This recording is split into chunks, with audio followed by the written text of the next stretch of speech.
Mark, one of the things that you and I both deal with is this concept of change. Our good friend Rob Nail, CEO of Singularity University, a great quote. He said, "The pace of change you're experiencing today is going to be the slowest pace of change you will ever experience for the rest of your life." Absolutely. You know, we've got some great viewers.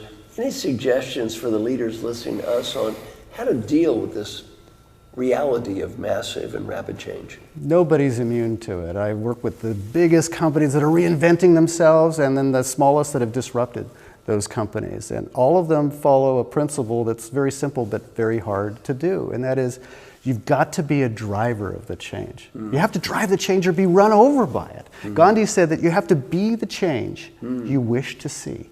How can you represent that? How can you model that behavior in your organization? Are you willing to change as a leader? Now let's stop on that one. You mentioned Gandhi. One of my favorite stories is about him. I don't know if you've heard the story, but the mother brings the child to see Mahatma Gandhi. Yes. And says, you know, I want you to tell my child to quit eating sugar. And Mahatma Gandhi says, come back in 6 months.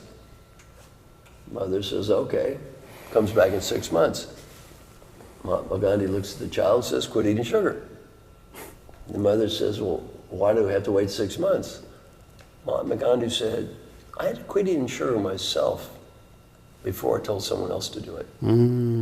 Exactly your point. Could you internalize that? Could you represent that? Could you show that in everything that you do, that you're willing to change, that you're willing to grow, that you can apologize for mistakes? Lead by example. That you could completely lead by example is almost a bromide, but it's very, very rarely represented in people's behaviors. And it's a game changer in the change world. You have to decide whether you want to be a creator of history or just a postscript in that history. So be the change agent. That's the only way to deal with the fastest pace of change in history. What question would you ask the people who are listening today? I would say, what is your biggest challenge in terms of dealing with rapid change, number one? And then a second question, what suggestions would you have for the people who are reading your comment? Yes. To help them deal with this challenge of rapid change. We're all together when it comes to change. You go first. Thank you. Thanks, Marshall.